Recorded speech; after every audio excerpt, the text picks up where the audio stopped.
역대하 13장 1절로 12절 말씀, 하나님의 말씀을 봉독합니다. 여로보암 왕 18째 해에 아비야가 유다의 왕이 되고 예루살렘에서 3년 동안 다스리니라. 그의 어머니의 이름은 미가야요 기브아 사람 우리엘의 딸이더라. 아비야가 여로보암과 더불어 싸울세. 아비야는 싸움에 용감한 군사 40만 명을 택하여 싸움을 준비하였고 여로보암은 큰 용사 80만 명을 택하여 그와 대진한지라. 아비야가 에브라임 산 중 스마라임 산 위에 서서 이르되 여로보암과 이스라엘 무리들이 다 들으라. 이스라엘 하나님 여호와께서 소금 언약으로 이스라엘 나라를 영원히 다윗과 그의 자손에게 주신 것을 너희가 알 것 아니냐. 다윗의 아들 솔로몬의 신하 느밧의 아들 여로보암이 일어나 자기의 주를 배반하고 남봉꾼과 잡배가 모여 따름으로 스스로 강하게 되어 솔로몬의 아들 르호보암을 대적하였으나 그때 르호보암이 어리고 마음이 연약하여 그들의 입을 능히 막지 못하였었느니라. 이제 너희가 또 다윗 자손의 손으로 다스리는 여호와의 나라를 대적하려 하는도다. 너희는 큰 무리요 또 여로보암이 너희를 위하여 신으로 만든 금송아지들이 너희와 함께 있도다. 너희가 아론 자손인 여호와의 제사장들과 레위 사람들을 쫓아내고 이방 백성들의 풍속을 따라 제사장을 삼지 아니하였느냐. 누구를 막론하고 어린 수송아지 한 마리와 수양 7마리를 끌고 와서 장립을 받고자 하는 자마다 허무한 신들의 제사장이 될 수 있도다. 우리에게는 여호와께서 우리 하나님이 되시니 우리가 그를 배반하지 아니하였고 여호와를 섬기는 제사장들이 있으니 아론의 자손이요 또 레위 사람들이 수종들어 매일 아침 저녁으로 여호와 앞에 번제를 드리며 분향하며 또 깨끗한 상에 진설병을 놓고 또 금 등잔대가 있어 그 등에 저녁마다 불을 켜나니 우리는 우리 하나님 여호와의 계명을 지키나 너희는 그를 배반하였느니라.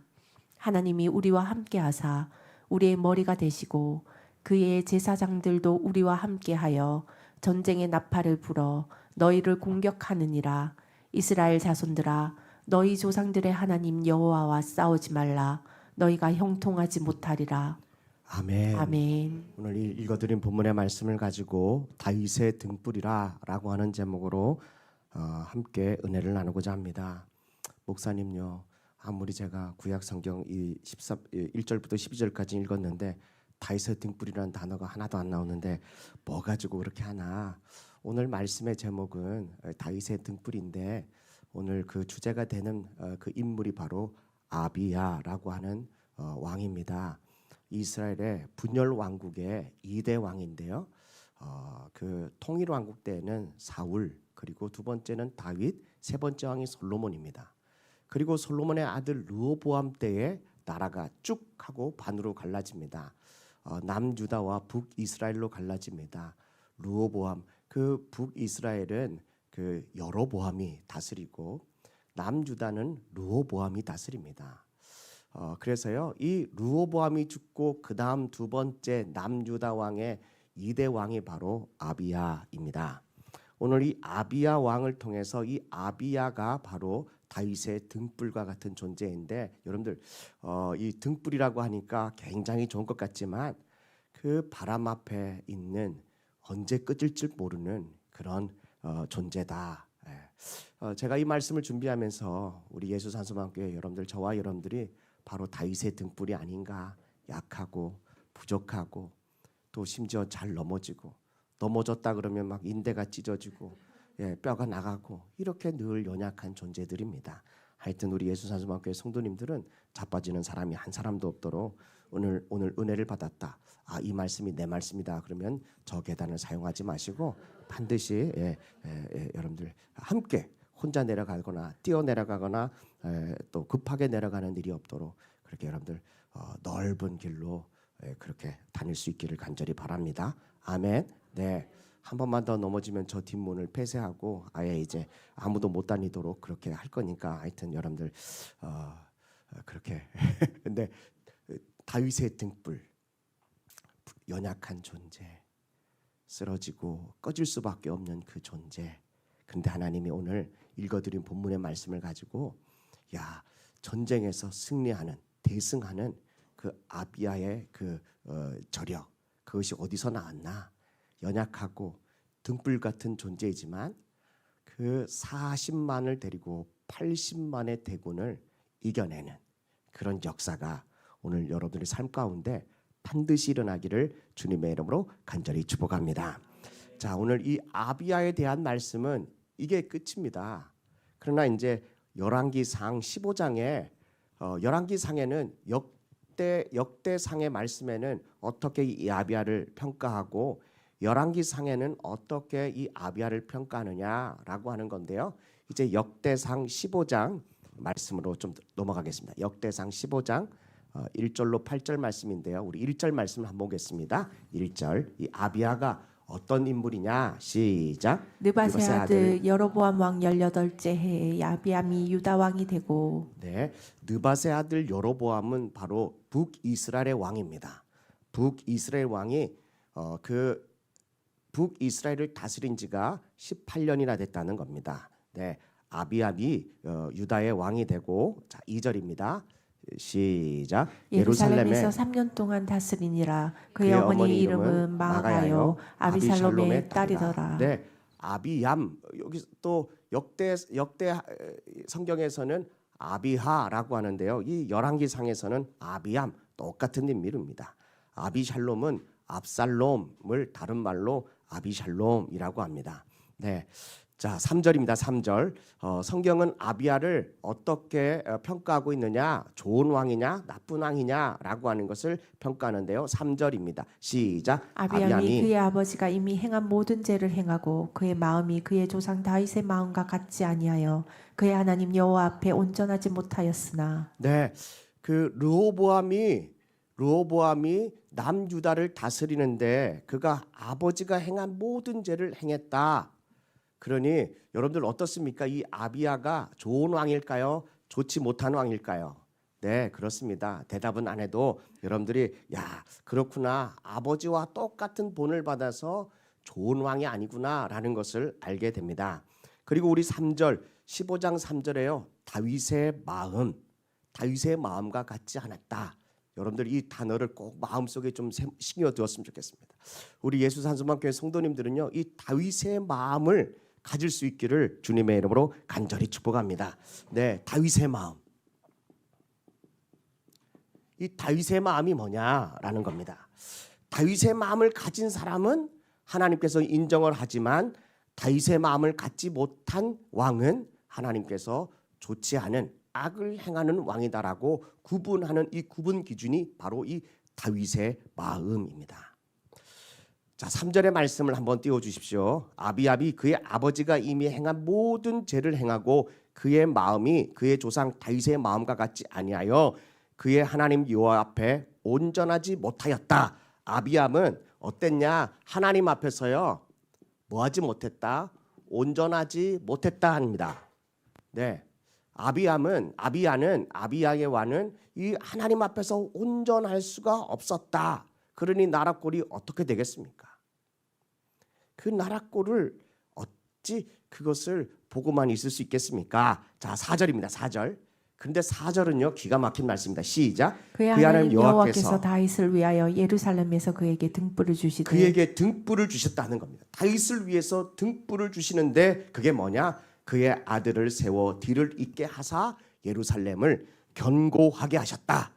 여러분들 견고하게 하셨다는 겁니다. 뭘 줘가지고요? 다윗의 등불, 즉 아들을 줘서 예루살렘을 견고하게 했다라는 겁니다. 하나님 앞에 온전하지 못했는데, 온전한 삶을 살지 못했는데 하나님은 다윗을 위해서 예루살렘을 견고하게 만드셨다. 뭘 통해서요? 그의 후손을 통해서. 그래서 다윗의 등불이라. 아비야가 바로 다윗의 등불입니다. 저와 여러분들도 하나님 앞에 온전하게 못 삽니다. 목사인 저도 온전하게 못 사니 여러분들은 목사님은 그래도 저는 온전하게 삽니다. 이런 교만 떠는 분이 계시는데 회개하시고 네. 온종일 교회만 생각하고 온종일 설교할 것만 생각하고 온종일 성도들만 생각하는 저도요, 하나님 앞에 온전한 마음으로 살지 못할 때가 많이 있습니다. 저는 이 말씀을 준비하면서요, 저에게 이 다윗의 마음을, 하나님, 제가 이 다윗의 마음을 주십시오. 여러분들, 다윗의 마음은 어떤 마음인데요? 다윗은요, 5절입니다.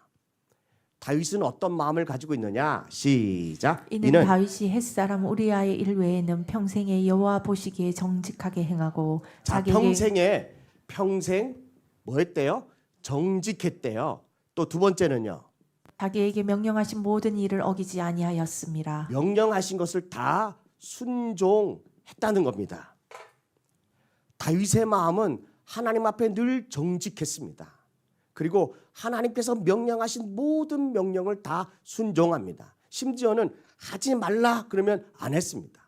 그러나 다윗에게 가장 한 가지 흠이 있습니다. 그것은 바로 우리아의 아내 밧세바를 범한 사건입니다. 그거 외에는 다윗은 평생 하나님 앞에 정직하게 행했다. 그리고 그가 하나님이 명령하신 모든 것들을 다 순종했다. 이게 바로 다윗의 마음입니다. 우리도 실수합니다. 우리도 넘어집니다. 우리도 죄 가운데 살아갑니다. 그러나 하나님은 그거 외에, 그것만 빼면, 근데 하나님이 왜 그걸 넣죠? 사람은 온전할 수가 없다는 겁니다. 완벽한 존재가 아니라는 겁니다. 그럼에도 불구하고 다윗은 그가 회개하고 돌이키고 난 이후에 평생 하나님 앞에 정직하게 행했다. 그리고 주님이 명령하면 다 순종했다. 이 마음이 전심으로 하나님을 사랑하는 마음이 진심이었다라는 거죠. 여러분들, 뭘 빼면 진심이 나옵니까? 뭘 빼야 진심이 나오죠? 눈이 범죄하면 눈알을 빼래요. 손을 범죄하면 손을 찍어버리래요. 다리가 범죄하면 다리를 찍어내래요. 자, 이거 빼고 저거 빼면 뭘 봐야 진심이 나오겠습니까? 어떤 게 진심입니까? 여러분들에게는 다윗의 마음이 있으십니까? 진심으로, 전심으로 하나님을 사랑하는 마음, 전심의 마음, 평생 정직하고, 그리고 하나님이 말씀하시고 명령하시는 것을 다 순종하는 그 진심, 전심, 그게 바로 다윗의 마음입니다. 우리 예수산소만교회 모든 성도님들이 이 다윗의 마음을 본받았으면 좋겠어요. 그 마음이 여러분들에게 막 살아 역사했습니다. 이 열정이 정말 안 식었으면 좋겠습니다. 이제 우리도 주님 갈 날이 얼마 남지 않았잖아요. 인생의 반을 저도 살았어요. 여러분들은 얼마나 저보다 더 많이 오래 사신 분도, 반을 훌쩍 넘어서 이제 진짜 얼마 안 남으신 분들도 다 많지 않습니까? 저는 제 인생의 반을, 이제 천국 반을 이제 산 것 같아요. 이제 반도 안 될 수도 있죠. 인생을 100세라고 생각하면 반도 안 남았습니다. 어떤 분은 조금 더 남을 수도 있겠지만, 그건 누가 두고 봐야 알죠 또. 진짜 얼마 안 남았습니다. 마라나타, 주 예수 어서 오시옵소서. 근데 우리 하나님의 이 다윗의 마음을 늘 우리는 이때 빼앗기고, 자식 때문에 빼앗기고, 환경 때문에 빼앗기고, 물질 때문에 빼앗기고, 이거 뺏기고 저기 뺏고 하면은 여러분들에게는 어떤 진심이 있습니까? 어떤 진정한 마음으로 하나님을 사랑하십니까? 왜 이 다 망하고 쓰러지고 타락한 이 나라를 하나님은 왜 붙들고 계십니까? 그것은 바로 다윗 때문이라고 말합니다. 다윗 때에 정말 엄청난 큰 이스라엘을 세우고, 그리고 그 솔로몬을 그 다음 왕으로 세웠는데 그만 솔로몬이 타락하고, 그 다음 르호보암 왕 때에 나라가 쭉 하고 갈라집니다. 이제는 남과 북이 나눠져서 서로 원수처럼 지냅니다. 왜 이스라엘 백성들이 사마리아 사람들을 개처럼 여기는지를 그 역사적인 상황이 바로 여기서부터 시작됩니다. 북이스라엘의 그 수도가 사마리아입니다. 남유다의 수도는 예루살렘입니다. 그러니 이 남과 북이 갈라져서 먼저 북이스라엘이 남유다를 치러 옵니다. 그때서부터 그들은 그 사마리아 사람, 특별히 이 북이스라엘 사람들을 다른 말로 사마리아라고 그러고요. 또 남유다를 다른 말로 예루살렘이라고 그럽니다. 우리 구약을 읽을 때 예루살렘 하면 북이스라엘 얘기하는 것이 아니라 남유다를 얘기하는 겁니다. 사마리아 하면 이방인을 얘기하는 것이 아니라 북이스라엘을 얘기하는 겁니다. 이걸 여러분들이 잘 헷갈리지 말고 성경을 구약 성경을 읽어나면은 좀 더 잘 이해 해석할 수 있습니다. 같은 민족입니다. 12지파가 갈라져서 남유다는 어떤 지파가 중심이 되느냐? 유다 지파와 베냐민 지파가 중심이 돼서 이 두 지파가 중심이 돼서 남유다를 만듭니다. 나머지 10지파는 북이스라엘. 그러면 어디에 더 힘이 들리겠습니까? 북이스라엘입니다. 이제는 남유다는 작은 두 지파, 유다 지파, 베냐민 지파 이 두 지파만 가지고 남유다 예루살렘을 지키고 있습니다. 이러니 등불 같은 존재 아니겠습니까? 그들이 그냥 쑥 하고 밀려 나오면 남유다는 다 멸망할 수밖에 없습니다. 그런 등불 같은 인생 가운데 하나님이 다윗을 위해서 비록 온전하지 못하지만 하나님 앞에 온전한 삶을 살지 못하지만 하나님이 다윗을 위하여 그 나라를 견고하게 하기 위해서요 그에게 등불을 주는데 너의 후손을 통해서 그 아들을 통하여 그 나라를 견고하게 만드시겠다라는 겁니다. 사랑하는 성도 여러분, 저와 여러분들이 정말 비록 부족하고 연약한 존재지만 하나님은 저와 여러분들이 다윗의 등불로 삼아 주셔가지고요 하나님이 우리를 견고하게 이렇게 세워주시는 줄로 믿습니다. 우리나라는 인물이 훌륭해서 이 나라가 이렇게 됐습니까? 왕을 잘 세웠어요? 또 대통령이 좋아서요? 그래서 이 나라가 이렇게 정말 견고한 나라가 되고 잘 사는 나라가 됐습니까? 마치 우리나라도 이스라엘과 똑같습니다. 남과 북으로 갈라져서 저들은 우리를 왼수처럼 생각하고 우리는 저들을 가난한 나라라고 생각하고 우리는 저들을 자유대안으로 통일하고 싶고 저들은 적화 통일하고 싶고 막 이런 평생을 이렇게 전쟁과 같은 곳에서 싸우고 있습니다. 그런 불안한 상황 가운데서도요 하나님은 다윗을 위해서 다른 말로 말하자면 이 나라를 하나님의 나라로 만들기 위해서 얼마나 많은 외국에 있는 선교사님들이 이곳에 와서 피를 흘리며 순교하셨습니까? 이 나라가 복음이 되도록 이 나라가 복음으로 세워지도록 얼마나 많은 선교사님들이 이곳에서 피를 뿌렸습니까? 가족이 와서 선교를 하다가 선교사님이 죽고 그 아들이 와서 다시 이 나라를 위해서 선교하고 대를 이어 이 나라를 위해서 복음을 전하다가 죽습니다. 우리 정말 감사해야 합니다. 일제시대 때 신사참배하지 않고 정말 신앙 지켰던 주기철 목사님과 같은 그런 주의 종들의 순교자들이 얼마나 많습니까? 이 나라 곳곳 구석구석에 순교자의 피가 없는 곳이 없습니다. 목회자들뿐만 그렇습니까? 믿음의 성도들은요. 정말 순교한 장로님들, 권사님들, 집사님들, 아이들 얼마나 많이 있습니까? 저는 처음 목회를 하면서요. 정말 김천 모암 성결교회에서 교회학교 전도사를 했습니다. 토요일이 되면 저희가 교회에서 선생님들하고 기도회를 하고 찬양하고 기도하고 그리고 가까이 있는 초등학교 모함 초등학교에 가서 전도를 늘 합니다.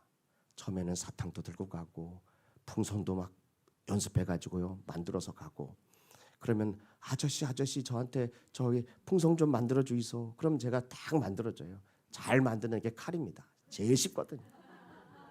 그리고 좀 이게 이제 손이 이제 저기 되니까 이제 푸들도 만들고 네 그래요.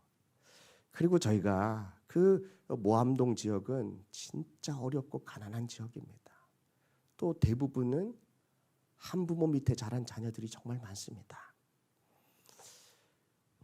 제가 전도를 하고 이제 남편은 교회를 안 다니고 우리 성결교단에서는 이제 집사님 저기 전에 이제 권찰이라는 직분이 있습니다. 권찰님이신데 이 권찰님이 교회학교 교사를 하겠다고 섬기겠다고 오셨어요. 그래서 우리가 이제 보조 선생님으로부터 시작해서 했어요. 그런데 그 아들이 둘이 있습니다. 아버지는 교회를 안 다니고요. 주일날입니다. 주일날 아버지와 아들과 엄마와 네 가족이요 식사를 하려고 이렇게 식탁에 딱 앉아서요 밥상에 앉아가지고 있는데 너 오늘 교회 가지? 그랬어요. 아버지가 물었어요. 네. 그런데 이 아버지가 너무 교회 가는 걸 반대하니까요. 너 교회 가려고 그러면은 밥 먹지 말고 교회 안 가려면은 밥 먹어라. 근데 이 아이가 어떻게 했을까요? 네, 밥 안 먹었어요. 저 교회 갈래요. 그랬더니요. 그날 주일날 아침에 이 아버지가 밥상을 다 엎어버렸어요. 그리고 죽이겠다고 저들 막 그랬어요. 주일 아침부터 신발도 안 신고 가족이 막 도망 나온 거 있죠.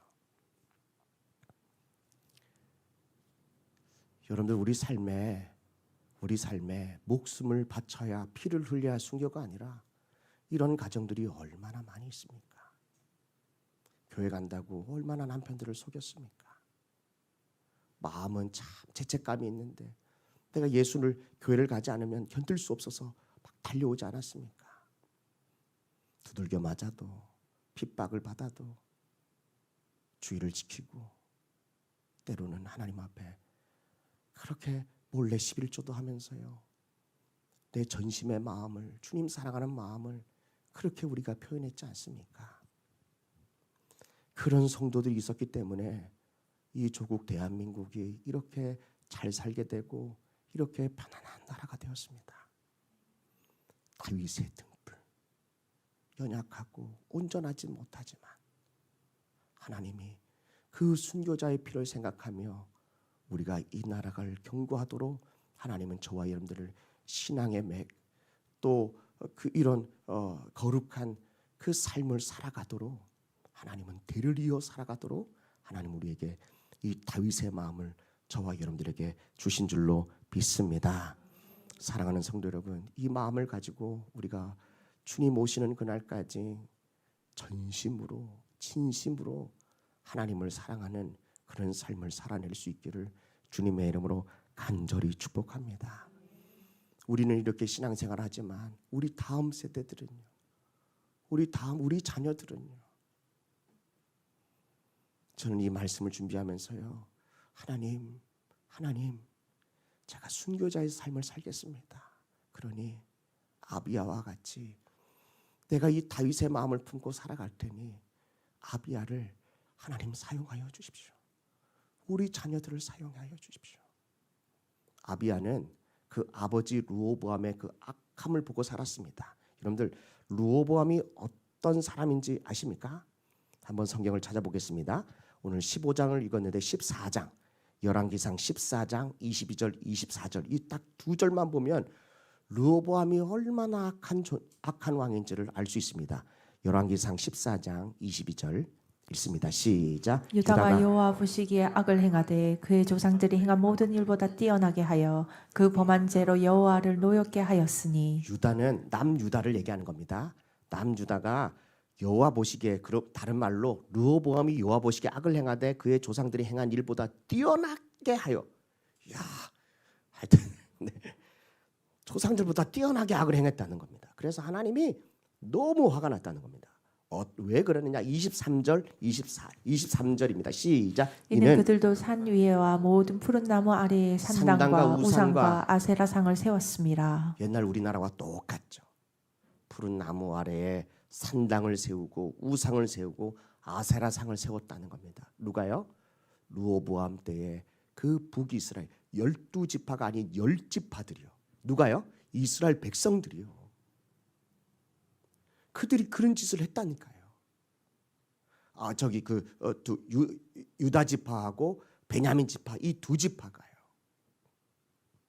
자, 24절입니다. 시작. 그 땅에 또 남색하는 자가 있었고 여호와께서 이스라엘 자손 앞에서 쫓아내신 국민의 모든 가증한 일을 무리가 본받아 행하였더라. 남유다 이 사람들이요 남색 뭔 말인지 아시죠? 네. 그리고 그 가나안 땅에 가증한 것들을 그들이 본받아서 행했다는 겁니다. 이게 르호보암이고 그것을 보고 자란 아들이 바로 아비야입니다. 엄청난 사건 아니겠습니까? 얼마나 타락하면 이렇게 되겠습니까? 그러나 하나님은 온전하지 못한 이 아비야 왕을 통하여서도 하나님은 나라를 견고하게 하시겠다고 말씀하십니다.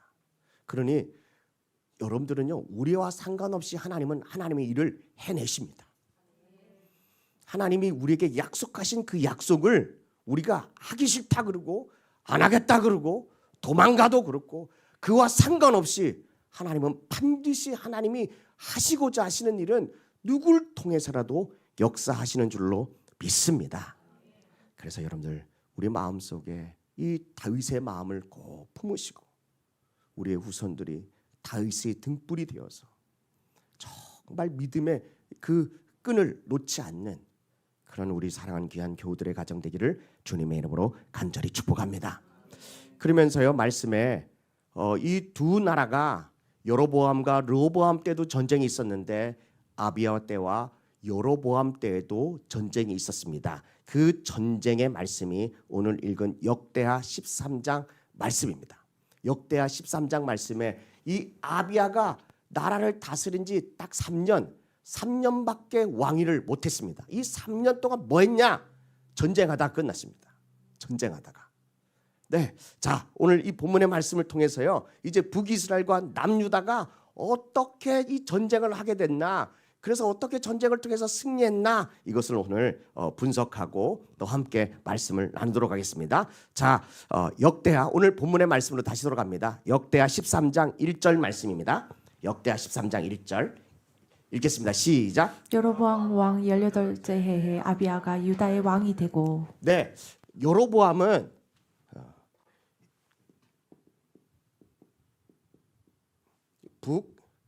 북이스라엘입니다. 여로보암은요 18년째 왕위에 있었습니다. 그러니 이 여로보암이 얼마나 잘 나라를 다스리고 유능하고 그리고 그 어떤 모든 나라를 다 장악한 상태입니다.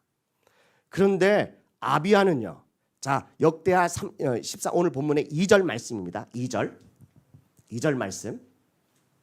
예루살렘에서 3년 동안 다스리니라. 그의 네. 어머니의 이름은 미가야요. 네네. 엄마 이름 필요 없고요. 네. 아비야는 죄송합니다. 엄마를 무시하는 게 아니라 아비야는 예루살렘을 다스린 지 몇 년 됐다고요? 3년밖에 안 됐습니다. 자 경험적으로 봤을 때 누가 더 유능하고 또 잘 좋은 리더죠? 여로보암입니다. 여러분들 이 경험적으로 몇 년 차이가 나죠? 네, 엄청납니다. 엄청나요. 아비야는 왕이 된 지 3년밖에 안 됐고 다른 말로 미숙한 왕입니다. 여로보암은 유능한 왕입니다.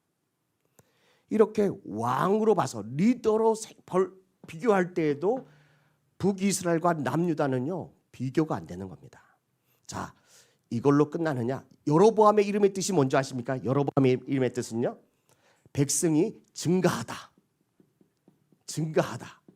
그러니 이 사람의 이름 안에는요, 야심과 선동과 전술과 전략에 능한 자라는 뜻이 있습니다.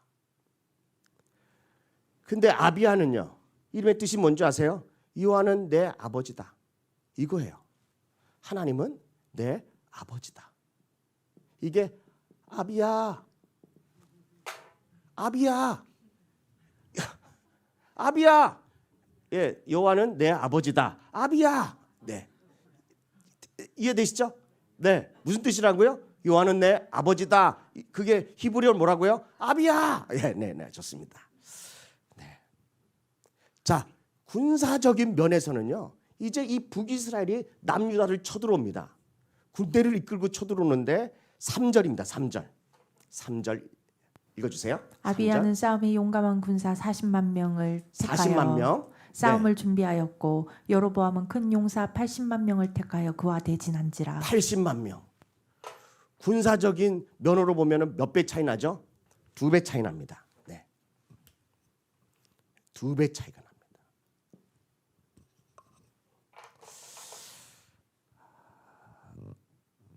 남유다는 용감한 군대 40만 군사가 있고요. 북이스라엘은 큰 용사 80만이 있습니다. 다른 말로 말하자면 북이스라엘 군대의 사기가 굉장히 높았다는 얘기입니다. 큰 용사라고 말하고 있습니다. 남유다는 얼마나 열악한 환경 가운데 이 군사를 모집하려면 이 쉬운 일이 아니잖아요.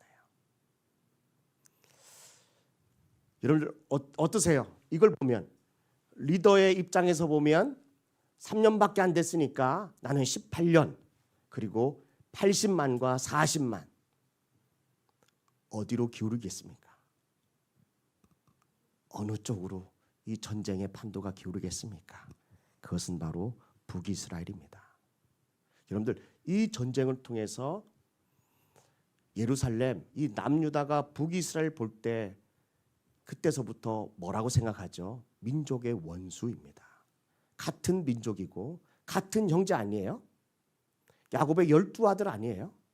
그 12아들이 12지파를 이루었는데 그들이 자기를 죽이려고 80만을 데리고 내려옵니다. 그들을 다른 말로 사마리아라고 합니다. 사마리아 여인을 왜 개라고 부르는지 이제 아시겠죠? 남유다 사람이 북이스라엘 사람들을 왜 그렇게 개 취급하는지 이제 아시겠죠? 6.25를 생각해 보십시오. 같은 민족인데 우리를 처참하게 죽였습니다. 인간입니까? 같은 언어를 쓰고 같은 조상인데 그 사람들을 사람으로 보겠습니까? 여러분들의 가족 중에서요, 전쟁 때 죽은 사람이 있거나 끌려가서 고통당하는 사람이 있거나 전쟁에서 팔을 잃거나 다리를 잃거나 눈을 잃거나 하신 분들이 있으십니까? 편안하게 북한을 선교의 대상으로 볼 것 같습니까? 전혀 그렇지 않습니다. 왜 우리가 북한을 경계하고 늘 우리가 이렇게 깨어 있어야 되는 그 이유를 그들은 너무나도 뼈저리게 알기 때문에 그렇습니다. 이거로 보면 남유다는 망하고 아비야는 이제 포로로 끌려가고 이제 완전히 나라는 끝이 됩니다. 그때 단 한 가지 다른 면이 있습니다. 그게 뭘까요? 정치적인 면, 군사적인 면이 다 이 북이스라엘 사마리아 사람들이 다 월등합니다. 비교가 안 될 만큼이나. 그러나 이 북이스라엘과 남유다의 결정적인 차이점이 있는데 그것이 바로 6절, 7절, 8절, 9절입니다. 다른 말로 그들의 영적 상태를 말합니다. 북이스라엘의 영적 상태가 어떤 줄 아십니까? 6절부터 보겠습니다. 자, 6절입니다. 다윗의 아들 솔로몬의 신하 느밧의 아들 여로보암이 일어나 자기의 주를 배반하고. 네, 그 영적 상태는요, 그들의 주인 르호보암, 이 르호보암이 왕인데 이 신하인 느밧의 아들 여로보암이 배신합니다. 그의 영적 상태는 주인을 배신한 배신자입니다. 네. 두 번째요. 2절 말씀이요. 2절 있습니다. 시작. 남분꾼과 잡배가 모여 따름으로 스스로 강하게 되어 솔로몬의 아들 르호보암을 대적하였으나 아비야가 지금 이 북이스라엘을 향해서요 마지막 연설을 하고 이제 전쟁을 하는데 그들을 뭐라 그러냐면 남봉꾼과 잡배라고 합니다.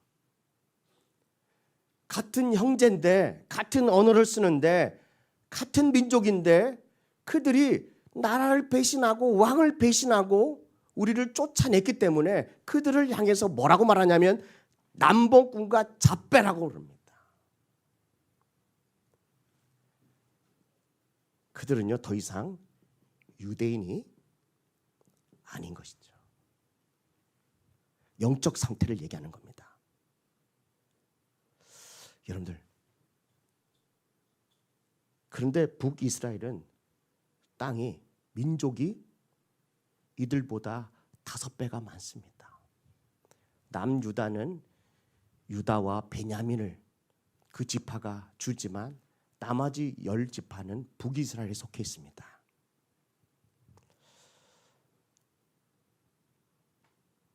우리의 삶에서요 기도하지 않고 성공한 것들이 있습니다. 기도하지 않고 잘된 것들이 있습니다.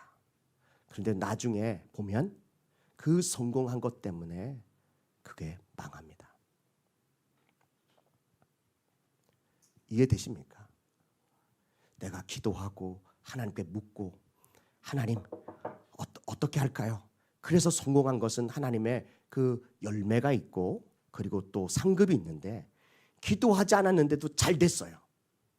기도 안 했는데 너무 성공이 됐어요. 그런데 그 성공 때문에 결국에는 망하게 됩니다. 르호보암 북이스라엘이 그렇습니다. 기도하지 않고 성공한 것은 그 성공 때문에 반드시 망합니다. 8절입니다. 8절. 그 영적 상태를 얘기하는 겁니다. 시작. 이제 너희가 또 다윗 자손의 손으로 다스리는 여호와의 나라를 대적하려 하는도다. 네, 하나님의 나라를 뭐 한대요? 대적한대요. 지금 북이스라엘의 영적 상태를 얘기하는 겁니다. 자, 또 너희는 큰 무리요. 또 여로보암이 너희를 위하여 신으로 만든 금송아지들이 너희와 함께 있도다. 뭐가 있죠? 금송아지가 있습니다. 지금 북이스라엘을 개라고 부르는 이유가 여기에 쫙 목록돼 있습니다. 그들은 배반하는 자고 남봉꾼, 폭군이고 잡배들이고요. 그리고 하나님의 나라를 대적한 사람들입니다.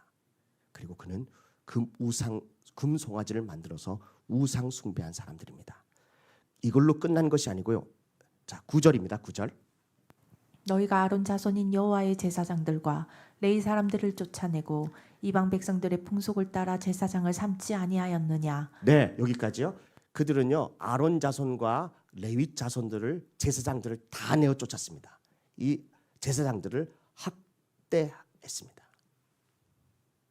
주의 종들을 학대했습니다. 이게 바로 북이스라엘의 영적 상태입니다. 그리고 그들은요 그 가나안 땅의 이방 풍습을 자신의 풍습으로 삼습니다. 자, 더 기가 막힌 것이 있습니다. 자, 9절 다시 더 읽어주세요. 9절이요. 누구를 막론하고 네, 여기입니다. 누구를 막론하고 읽어주세요. 어린 수송아지 한 마리와 순양 7마리를 끌고 와서 장립을 받고자 하는 자마다 허무한 신들의 제사장이 될 수 있도다. 네, 마지막 7번째는요.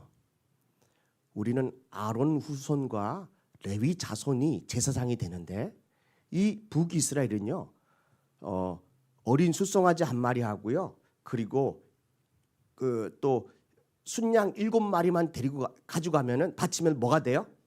제사장이 돼요. 네, 일반인들도요 다 제사장이 돼서요 우상을 숭배하게 됩니다. 다른 말로 구분과 구별이 없는 완전히 엄청난 흑암의 나라입니다. 어쩜 여로보암이 18년을 다스리는 그 다스릴 때에 그 부름받은 나선이 봄된 그 이스라엘 백성들이 10개의 지파가 완전히 가나안 땅 사람과 똑같이 됐습니다. 이게 지금 그들의 영적 상태입니다. 지금 우리 북한이 그렇지 않습니까? 남유다는요. 자, 이제 남유다의 영적 상태를 한번 보겠습니다. 자, 남유다. 신나지 않습니까? 네. 네. 정신 지금 차리고 계시죠? 네. 저 이거 준비하려고 2주 내내 얼마나 머리 뽑아지는 줄 알았어요. 여러분들 오늘 여러분들 그런 표정 가지고 있으면 배신자예요. 남봉꾼 잡배일 수도 있습니다. 네. 차라리 금송아지를 만들어. 네. 북이스라엘 사람 아니죠? 예, 제가 개라고 부르기 전에 정신 똑바로 차릴 수 있기를 간절히 바랍니다. 네. 네. 네. 네. 세긴 뭐가 세요? 자, 10절입니다. 10절. 자, 남유다는 어떤 영적 상태를 가지고 있느냐? 자, 읽겠습니다. 비록 다윗의 등불 정말 연약하고 볼품없는 그런 보잘것없는 이 남유다, 이 사람들은요 어떤 영적 상태를 가지고 있느냐? 시작. 우리에게는 여호와께서 우리 하나님이 되시니 네, 하나님이 우리의 하나님이라는 거예요. 이게 남유다의 영적 상태예요. 사랑하는 성도 여러분, 하나님이 우리 하나님이 되셔야 돼요. 세상은 너무나도 북이스라엘과 같은 존재들이에요. 우리만큼은 하나님이 우리 하나님이 되셔야 돼요. 두 번째입니다. 두 번째요. 우리가 그를 배반하지 아니하였고 네, 우리는 뭐 하잖아요? 배반하지 않아요. 어떠한 어려움이 있어도요, 어떠한 고통이 있어도 우리는 하나님을 배반하지 않아요. 배반하면 안 돼요. 신앙을 지켜나가야 돼요. 찬송가 가사 중에 환난과 핍박 중에도 성도는 신앙 지켰네. 이 신앙 생각할 때에 기쁨이 충만하도다. 성도의 신앙 따라서 죽도록 충성하겠네. 옥중에 매인 성도는 양심의 자유 얻었네. 우리도 고난 받들면 죽어도 영광 되도다. 성도의 신앙 보험받아 원수도 사랑하겠네. 인자한 언어 행실로 이 신앙 전파하도다. 여러분들의 삶에 어떠한 환난과 핍박과 어려움이 있습니까? 여러분들 그때 신앙 지키셔야 합니다. 뭐 하나 마음에 안 들고 뭐 하나 힘들면요, 제일 먼저 끊는 게 기도고 예배고, 제일 먼저 끊는 게 하나님에 대한 것입니다. 왜 우리는 늘 이런 삶을 반복해야 되죠? 여러분들의 인생에 막 문제가 해결되면 막 기쁘고 즐겁고 뭐 교회에서 뭐 다 할 것 같다가도요, 갑자기 또 말씀 때문에 고난받고 은혜 받으면 그냥 넘어지고 자빠지고 배신하는 자고. 저도 목회를 많이 해보고 그리고 또 성도님들하고 많이 만나봤는데요, 정말 대부분의 사람들이 돌박 같은 성도들이 얼마나 많은지 모릅니다. 네. 여러분들, 우리의 신앙이 이 환난과 핍박 가운데서도 반드시 신앙을 지켜내는 그런 믿음의 성도들, 배반하지 않는 그런 성도들 될 수 있기를 주님의 이름으로 간절히 축복합니다. 하여튼 배반했다가는 네네 제가 어떡하겠어요. 제가 무슨 저에게 공신력이 있나요? 무슨 힘이 있나요? 네, 그냥 지켜볼 뿐이죠. 자, 또 우리 10절 말씀, 10절. 자, 그를 배반하지 않고 시작. 여호와를 섬기는 제사장들이 있으니 네. 아론의 자손이요. 하나님을 섬기는 누가 있어요? 제사장이 있는 거예요. 여러분들에게 주의 종이 있다는 게 얼마나 복인지 몰라요. 여러분들의 자녀를 여러분들의 이름을 불러가며 여러분들의 사업장과 직장과 가정을 불러가며 기도하는 목회자가 있는 게 얼마나 복인지 모릅니다. 우리는 이런 복을요 너무나도 가볍게 생각해요. 그래서 주일날 어느 교회든지 가면 되지 이래요. 목사님요 교회는 뭐 다 같은 집 아니냐고. 그러면 저 아파트에 있는 다 같은 집이니까 아무데나 막 들어가서 자도 되겠네요.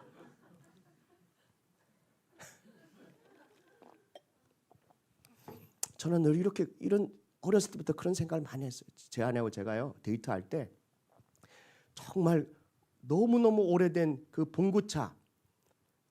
봉고차를 아버지가 제대하고 난 다음에 학교 다니라고 저에게 그 차를 타라고 주셨어요. 그런데 문 색깔이 다 달라요. 저는 원래 그런 차인 줄 알았어요. 보니까 다 색깔이 똑같아야 되는데 다 달라요. 그러면서 제 아내하고 제가 그 차를 타고 막 이렇게 데이트를 하면서요 고속도로를 달려갈 때 큰 차에 새 차들이 많이 이렇게 싣고 가잖아요. 그때 제가 뭐라고 제 아내하고 우리 그때는 아내가 아니었죠. 네네 자매님하고 이렇게 얘기했냐면은 저기서 하나 뭐 차가 하나 뚝 떨어졌으면 좋겠다. 그랬어요. 그게 얼마나 위험한 생각인지 그때는 몰랐어요. 그 차는요 80 이상 밟으면은 이렇게 그 엔진 온도가 올라가 가지고요 이 차가 푹 퍼져요. 그래서 저는 아직도 고속도로에 100 이상을 잘 안 밟아요.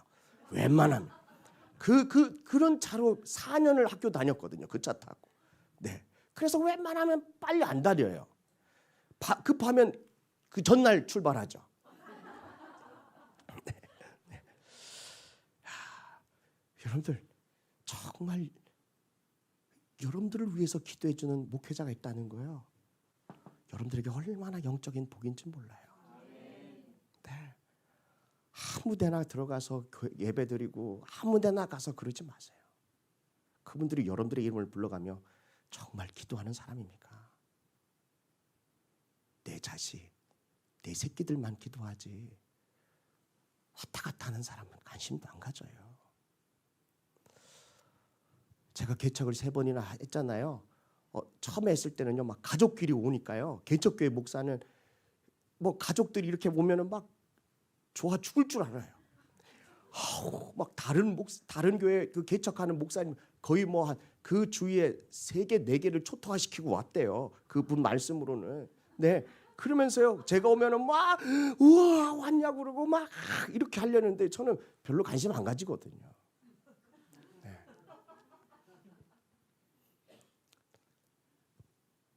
새 가족이 왔다 별로 관심 안 가져요. 우리 교회 성도고 저와 비전이 맞고 오래도록 함께 좋고 나쁜 것을 다 산전수전을 다 겪어야지만이 저와 함께 제가 이름을 불러가며 기도하는 그런 스타일이에요. 이제 와서 그런 얘기하면 뭐하냐 이렇게.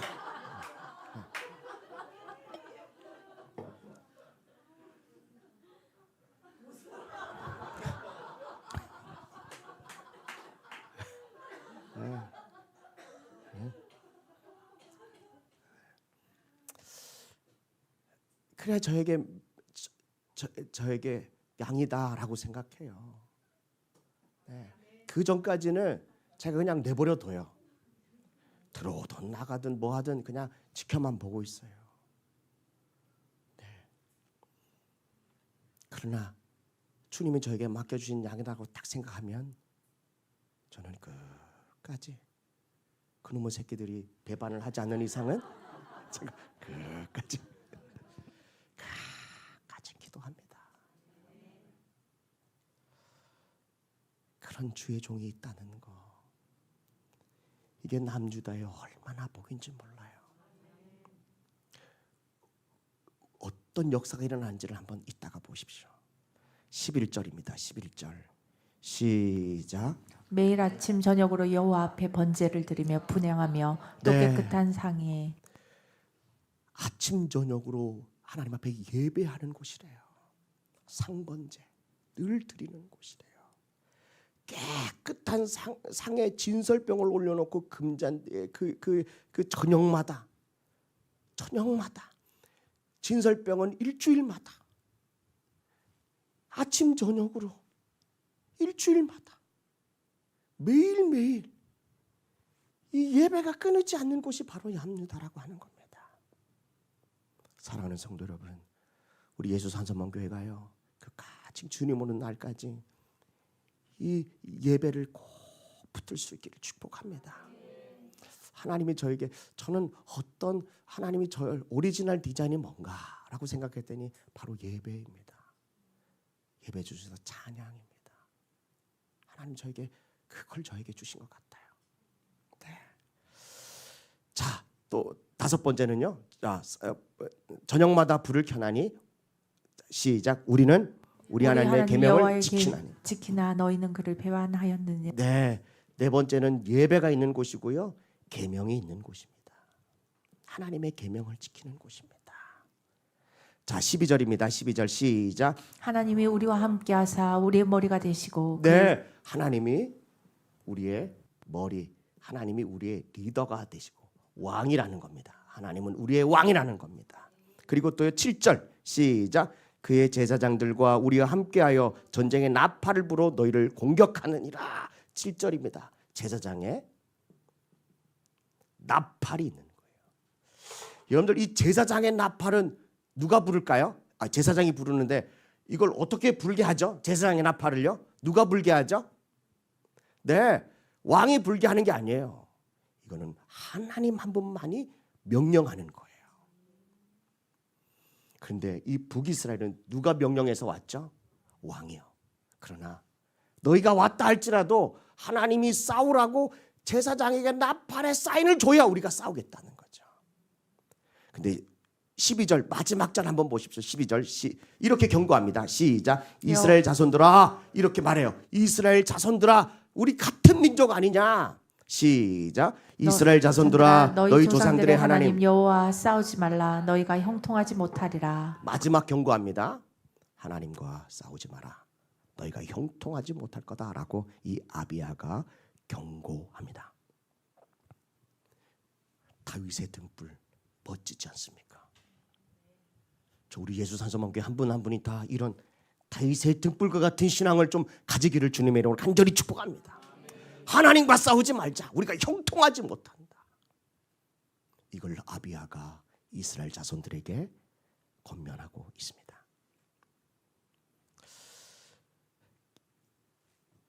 이 신앙적인 상태, 다른 건 다 북이스라엘이 월등한데요.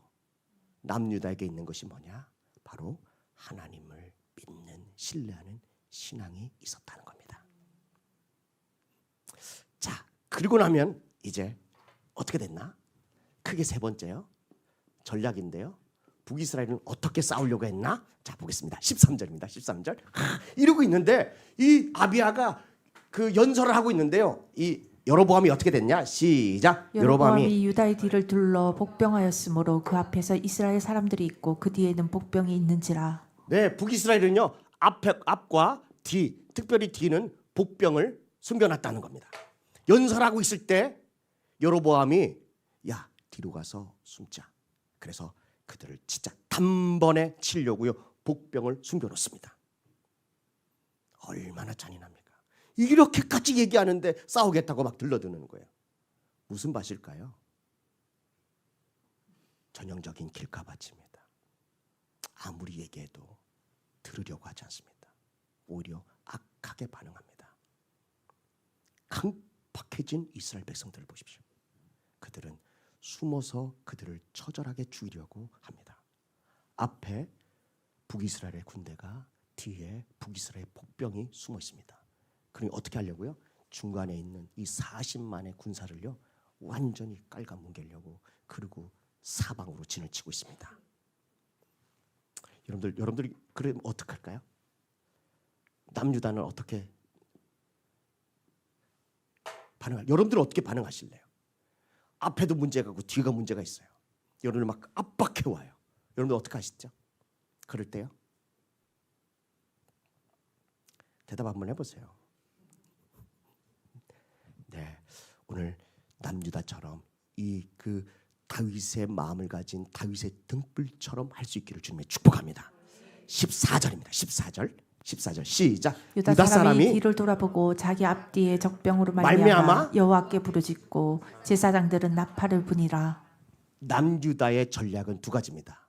그들이 그 상황 가운데서요, 첫 번째 하나님께 부르짖습니다. 여러분들 이럴 수 있나요? 이 위급한 상황 가운데요, 그들이 하나님 앞에 기도하기 시작합니다. 왜 그렇죠? 이들은 다윗의 마음을 가지고 왜 하나님 앞에 기도하기 시작할까요? 앞에 군사가 있고 뒤에는 복병이 있을 때 그때 뭐 해야 되죠? 이기려면요, 살으려면요, 칼과 방패를 들어야 되잖아요. 아니면 항복해야 되잖아요. 그런데 남유다 사람들은 어떻게 했어요? 기도하기 시작합니다. 왜 그렇습니까? 사무엘상 14장 47절 때문에 그렇습니다. 다윗의 마음은 어떠냐? 이럴 때 다윗의 마음은 어떤 마음을 가지고 있었느냐라고 하는 것을 오늘 말씀하고 있습니다. 자, 사무엘상 17장 47절, 골리앗 앞에서 다윗이 어떻게 고백했느냐라는 겁니다. 이렇게 얘기했는데, 나네. 시작. 또 여호와의 구원하심이 칼과 창에 있지 아니함이라 이 무리하게 알게 하리라. 전쟁은 여호와께 속한 것인즉 그가 너를 우리 손에 넘기시리라. 아멘. 여러분들, 전쟁은 하나님께 속해 있기 때문에 내가 싸우는 게 아니에요. 그래서 남유다 사람들이요, 그 자리에서 부르짖기 시작합니다. 하나님께 부르짖기. 하나님요, 힘주세요. 전쟁은 하나님께 속한 것이니 하나님이 싸워주십시오. 부르짖기 시작합니다. 사랑하는 성도 여러분, 다윗의 마음을 가지고 위기상황을 대처하십시오. 아무리 등불 같은 존재라 할지라도, 연약하고 바람에 팔랑팔랑 하는 존재라 할지라도요, 기도하는 법을 잊지 마십시오. 절대로 당황하지 말고 여호와의 전을 향하여 기도하십시오. 그러면 하나님이 응답 주십니다. 왜 그렇죠? 솔로몬이 성전을 짓고 그가 하나님 앞에 어떻게 기도했냐면 이렇게 기도합니다. 자, 역대하 6장 34절 35절 말씀입니다. 읽습니다. 시작. 주의 백성이 그 적국과 더불어 싸우고자 하여 주께서 보내신 길로 나갈 때 그들이 주께서 택하신 이 성과 내가 주의 이름을 위하여 건축한 성전이 있는 쪽을 향하여 주께 기도하거든. 35절입니다. 시작. 주는 하늘에서 그들의 기도와 간구를 들으시고 그들의 일을 돌보시옵소서. 이게 바로 하나님과 솔로몬과의 후손과의 언약 약속입니다. 왜 그들이 전쟁에 앞서서 치려고 하는 그 복병이 있는 곳에서 그들이 왜 기도하기 시작할까요? 예루살렘을 향하여 그들은 하나님께 부르짖습니다. 왜요? 적국과 더불어 싸울 때 먼저 하나님 앞에 성전을 향하여 기도하면 하나님이 그 일들을 돌봐주시겠다는 거죠. 그 계명을 남유다는 이 여호와의 계명을 기억해냅니다. 하나님의 그 약속을 기억해내는 것입니다. 그러므로 저와 여러분들이 어렵고 힘들 때 무조건 따지지도 말고 묻지도 말고 그 어떤 것도 지체하지 말고 그 자리에서 성전을 향하여 기도하십시오. 목사님, 예루살렘 성전이 어느 쪽인데요? 그냥 예수 산소만교회 쪽으로 이렇게 기도하시면 돼요. 네네. 동서남북이 어딘지도 잘 모르고 저는요, 아직도 내비를 틀은데도 길을 못 찾아가는 길친데 저에게 방향을 묻지 마십시오. 오지? 네네. 그러니 정말 하나님을 향하여 바라보고 기도할 때 하나님이 반드시 적들을 위해서 여러분들을 위해서 적과 대신 싸워 주실 줄로 믿습니다. 두 번째는요, 드디어 제사장이 나팔을 불기 시작합니다. 빵 하고 불기 시작합니다. 여러분들, 이 제사장이 부는 의미는 첫 번째 모집입니다. 모집하라. 그리고 두 번째는 이동하라라는 뜻이 있습니다.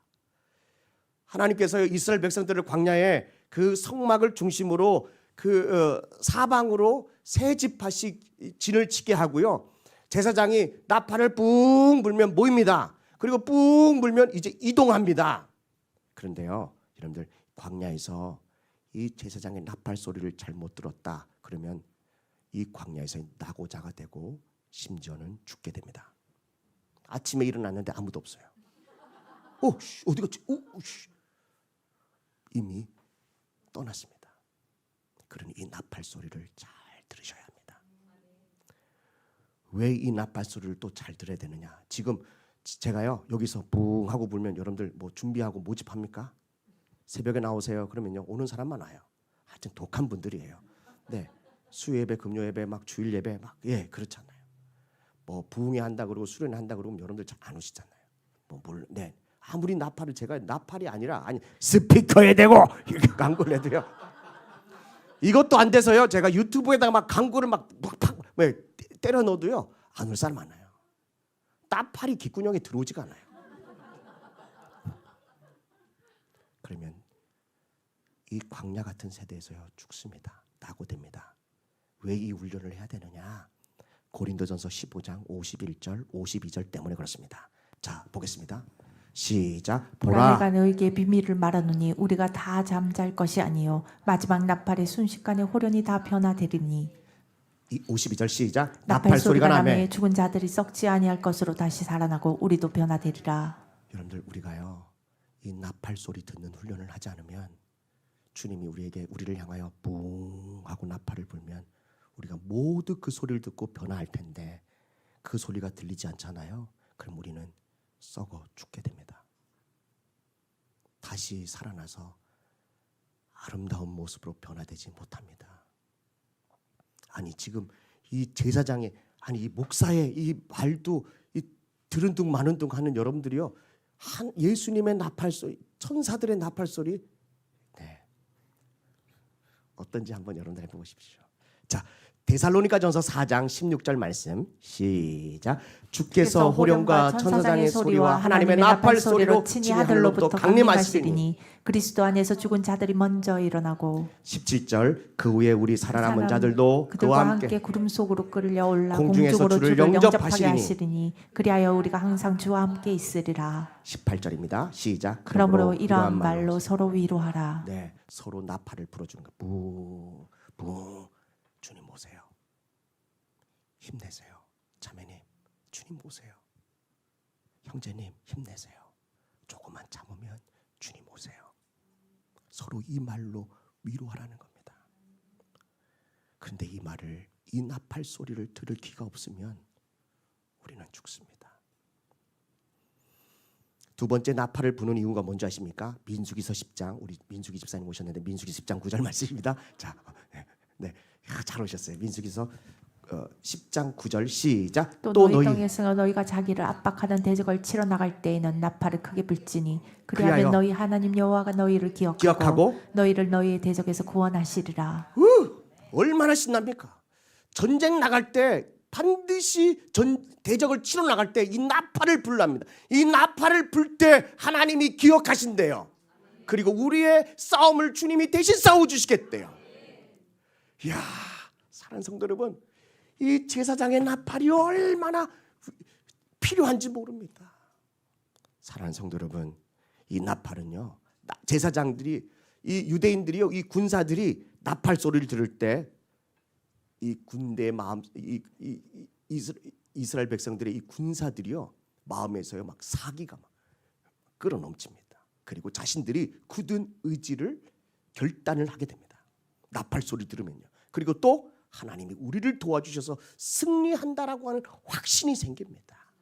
이 전쟁은 하나님께 속겠다라고 하는 것을 그들은 신뢰하게 되는 거죠. 이게 바로 제사장의 나팔 소리입니다. 근데 이 나팔 소리가 분명하지 않으면 고린도전서 14장 8절 고린도전서 14장 8절 시작. 만일 나팔이 분명하지 못한 소리를 내면 누가 전투를 준비하리요? 네, 나팔 소리는 분명해야 합니다. 아무렇게나 빵빵빵빵빵 하면 안 됩니다. 그럼 모든 사람이 다 헷갈립니다. 정말 이 나팔 소리는 분명하고 이 나팔 소리 들으면 반드시 전투를 준비하든 아니면 변화를 준비하든 주님이 오실 그 재림을 준비하든 우리는 반드시 뭔가를 준비하셔야 합니다. 주님이 우리 마음속에 나팔을 뿡 불러줘요. 기도해라. 그러면 여러분들 준비하셔야 돼요. 뿡 하고 너 이것 좀 해야 된다라고 하면 나팔 소리가 들리면 순종하셔야 돼요. 아이고 다른 사람이 돈 많은 사람이 시간 많은 사람 머리 막 흔들고 그러잖아요. 네, 나중에 진짜 인생 온몸이 흔들고 부들부들 떨면서요 후회할 날이 와요. 반드시 그 나팔 소리를 들을 때 순종하시고 준비하십시오. 그리고 나팔 소리를 왜 또 언제 듣느냐? 첫 번째는 이동과 모집할 때, 두 번째는 대적과 싸울 때, 세 번째는요 절기 때 나팔을 붑니다. 다른 말로 예배 드릴 때 나팔을 부는데 오늘 민수기 14장 많이 나오는데요. 10장 오늘 9절 읽었으니까 10절 읽겠습니다. 10절 시작. 또 너희 희락의 날과 너희가 정한 절기와 초하루에는 번제물을 드리고 화목제물을 드리며 나팔을 불라. 그로 말미암아 너희 하나님 너희를 기억하시리라. 나는 너희의 하나님 여호와니라. 나팔을 불 때마다 예배를 드릴 때 나팔을 불 때마다 하나님이 기억하신대요. 대적을 치러 나갈 때도 나팔을 불면 기억하시고 예배를 드릴 때 절기 때도 나팔을 불면 하나님이 기억하신대요. 이 기억한다는 말은 히브리어 말로 무슨 뜻인지 아세요? 마음에 품게 된다는 겁니다. 저는 그러면 우리 절기 때 우리 나팔을 하나 사가지고 계속 부를까요? 네. 저는 이 나팔이 뭔가 영적으로 생각할 때 찬양이라고 생각합니다. 여러분 찬양할 때 여러분들의 상황, 형편 때로는 찬양하고 싶은 마음이 안 들어요. 우리 교회는 또 찬양이 길잖아요. 설교 시간 못지않게 길어요. 네, 좀 짧으면 안 되나? 뭐 이런 생각도 들잖아요. 네, 안 됩니다. 길어지면 더 길어지지 짧아지지는 않습니다. 네. 우리가 나팔 소리를 붕, 찬양을 붕 하고 하나님께 드릴 때요, 하나님이 그 찬양을 들으시고 기억하신대요. 여러분들을 주님의 품에 마음에 품어주신대요. 그러니 이 찬양이 얼마나 중요합니까? 얼마나 복이 있습니까? 찬양할 때, 제사장의 나팔을 불 때 내가 너희를 기억하리라. 이것이 바로 제사장이 나팔을 부는 의미입니다. 유다 사람들은 남유다 사람들을 막 하나님께 성전을 향하여 기도하고 제사장은 나팔을 붕 붑니다. 그 기도 소리와 나팔 소리를 들었을 때 하나님은 어떻게 하실까요? 여러분들 어떻게 하실까요? 그냥 팔짱 끼고 아싸 나 한번 해봐라. 그래 해봐라 이놈 새끼들아 이렇게 하지 않습니다.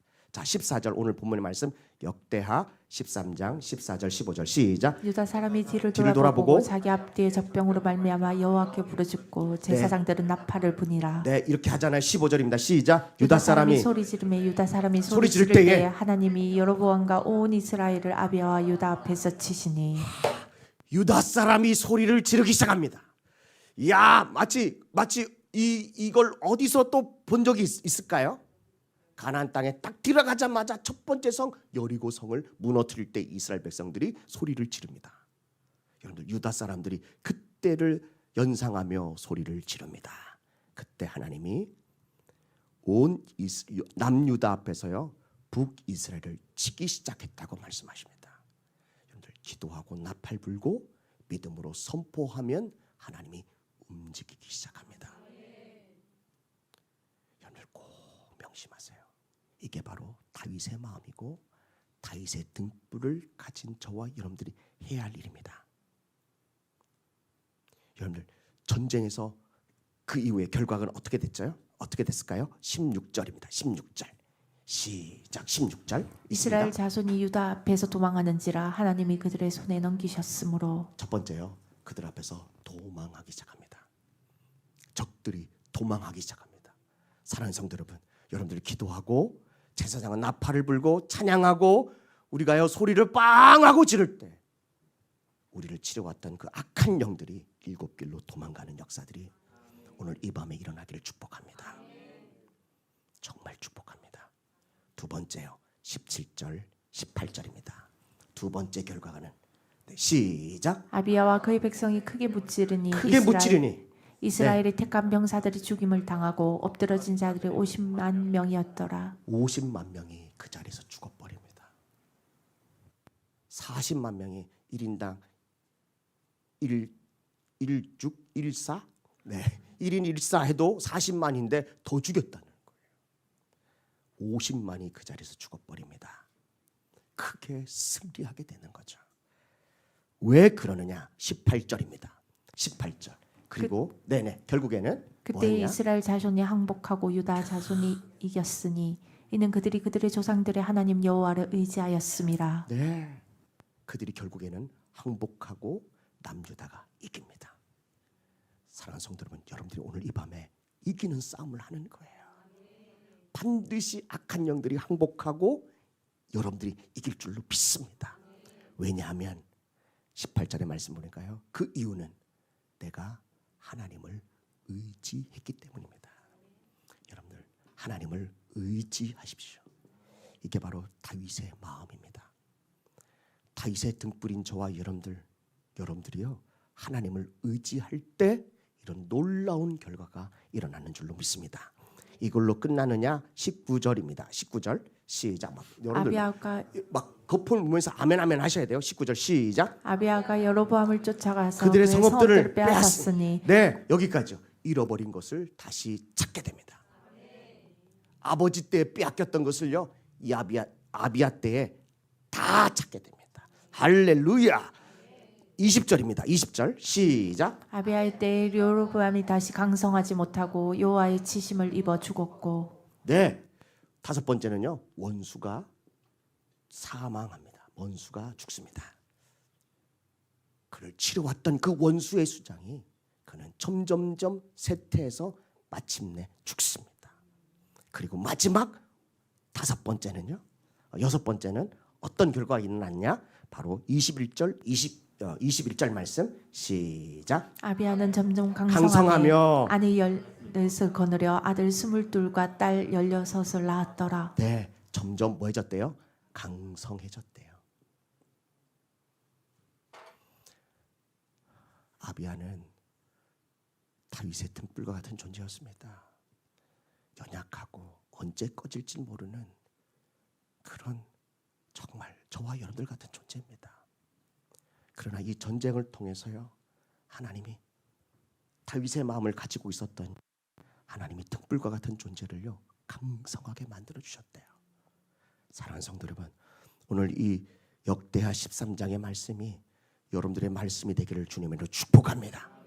여러분들의 말씀으로 다 아멘하고 받으시고요, 오늘 승리하는 저와 여러분들 될 수 있기를 주님의 이름으로 간절히 축복합니다.